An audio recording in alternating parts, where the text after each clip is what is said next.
Good afternoon, everybody. This is the Ground Grown podcast. Today we're doing something very different. It's not our usual filler episode. It's also not our usual episode where we have guests. Today we're actually going to do a product review, the very first one. And we'll be starting you guys off with the Adidas, Adidas.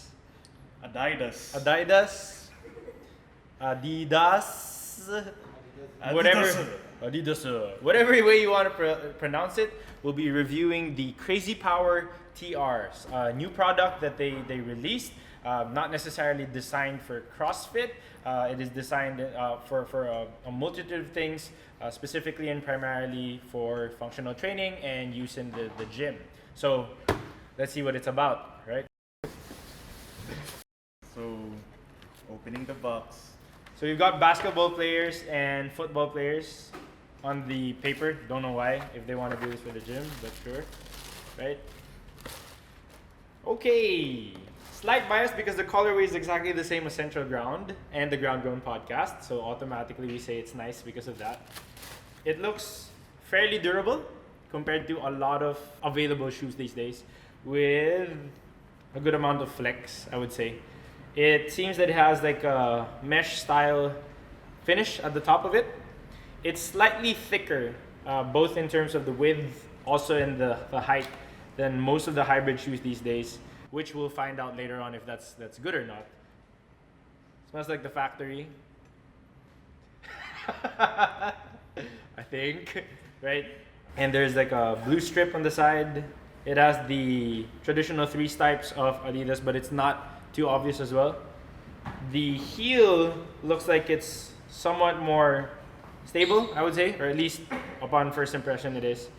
The tongue of the shoe is a little bit softer than most, or what is readily available. So like I mentioned earlier, it kind of looks durable. It looks a lot harder, which may or may not be good when we actually start using this, than most of the available, we can call them hybrid shoes for use in CrossFit and CrossFit training. Yeah. I like it. He likes it, right?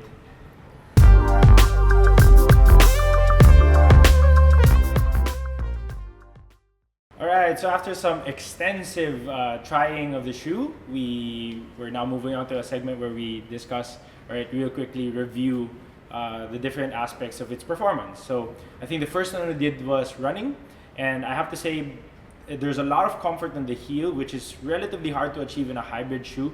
The toe box is slightly wider than most of the other shoes. Now, it may or may not be good for you, depending on what your foot type is. If you've got narrow feet, I can see how this can be an issue. But for myself, who's a flat foot and I've got really wide feet, it's actually very good. If you look very closely and you compare it to a lot of available shoes for CrossFit training or just functional training out there, the heel is also relatively higher than the others. And this makes for in my honest opinion, a fairly decent running shoe. At first, since it's fairly new, it feels a little tough or a little harder. It comes with the durability, I would suppose. But I would say after maybe a few uses, running would actually be one of its strengths.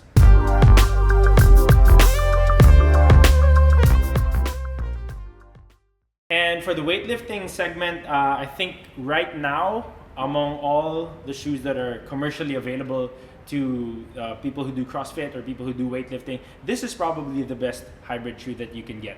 Simply because of the height of the heel to the ratio of it going down towards the midfoot and the front foot. It's basically like a fairly soft, somewhat snug weightlifting shoe that has more rubber components than it does, let's say, leather or wood components, which you will find in traditional weightlifting shoes. So I would say, compared to, like what I mentioned earlier, compared to what is readily available, this is by far the best one for weightlifting, if we're talking about that specifically.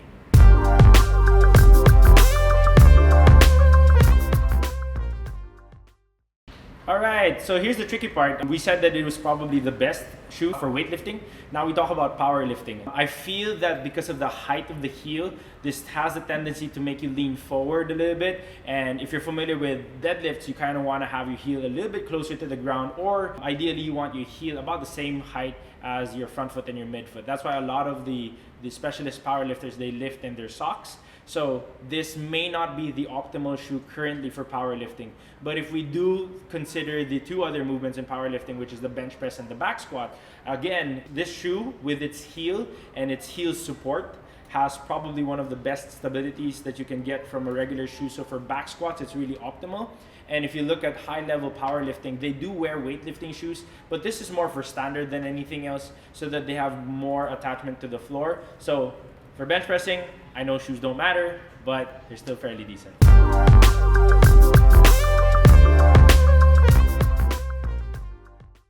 And so the last part, the one that actually does not need your shoes the most, would be the gymnastics piece, right? But we'll just say we'll pop in some other things like burpees and other performance-based movements that you can put. But I would say, again, we revert back to its heel stability and its heel height compared to all these other performance shoes out there. And because of its height, pistol squats, shall we just say, consider that as one of the gymnastics movements, is fairly easy.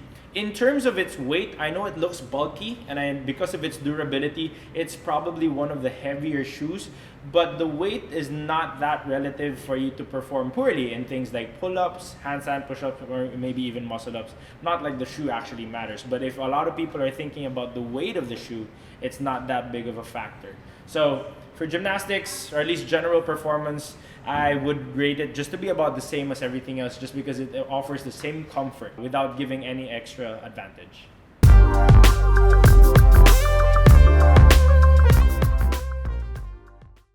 All right, and now the question in everybody's mind, which one should I get? Should I get the Crazy Power TR? Should I get the Nanos? Should I get the Metcons? I would say if you're looking for a shoe that you want to have better performance in terms of weightlifting, the Crazy Power TR is an automatic answer for me as a yes. It has so much stability, especially if you're a flat foot like me, and if you want your toe box to be more comfortable, do that. Let's compare it real quickly to the Metcons. The Metcons have a more wide heel, and it has a tendency to come off sometimes, and that has been an issue reportedly multiple times before. The Nanos are on the more flat side. It offers more stability. That's okay, right? The Nanos are on the more flat side. They have lower clearance towards the floor, so typically you feel a little bit more attachment towards the floor. So I'll just use certain points of performances that you can use to analyze. Weightlifting, Crazy Power TRs win. Powerlifting, Nanos win. Maybe running, I would say the Metcons would be of maybe a slight advantage just because of the softness of the shoe in general. But overall, in terms of performance, they're all kind of equally scoring at this current moment.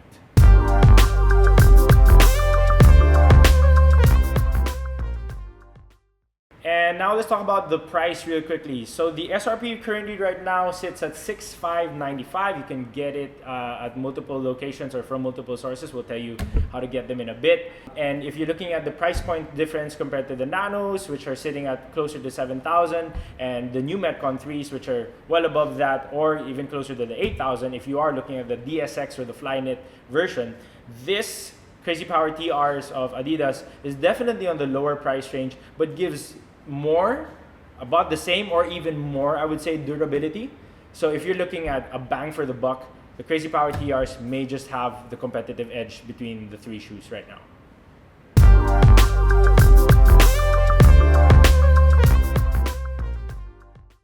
And so our final verdict on the Crazy Power Adidas TRs, or Adidas Crazy Power TRs, is if we were to score it based on a few measurements. Let's just say performance is our optimal way of rating, and then followed by aesthetic, and then everything else. We're gonna give it a good 8 out of 10 or 8.5 out of 10.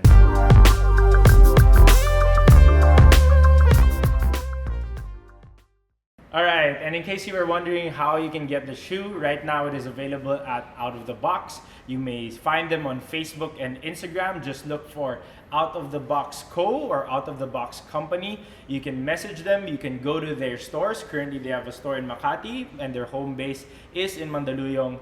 Mandaluyong, right? Mandaluyong. Yeah, so go ahead and check them out, check their website out, check their Facebook and Instagram out. You can send your orders there, and we promise you the deliveries are really fast. You give them one text, one email, one message, and they'll send it to you within 1 hour. Again, the SRP is $6,595 for the Adidas Crazy Power TRs. And that's pretty much it for our first ever product review, again, of the Adidas Crazy Power TRs. This has been the Ground Grown Podcast. Please don't forget to subscribe to our YouTube channel, also our SoundCloud, and we are also on iTunes. So please go ahead and look for us, pop us a listen. Maybe for this one, you need to watch it on YouTube just because so you can see how the shoe actually performs, right? Also follow us on Instagram and like our page on Facebook. This is the Ground Grown Podcast. My name is Job. And Big Boy. And we'll see you next week. Peace.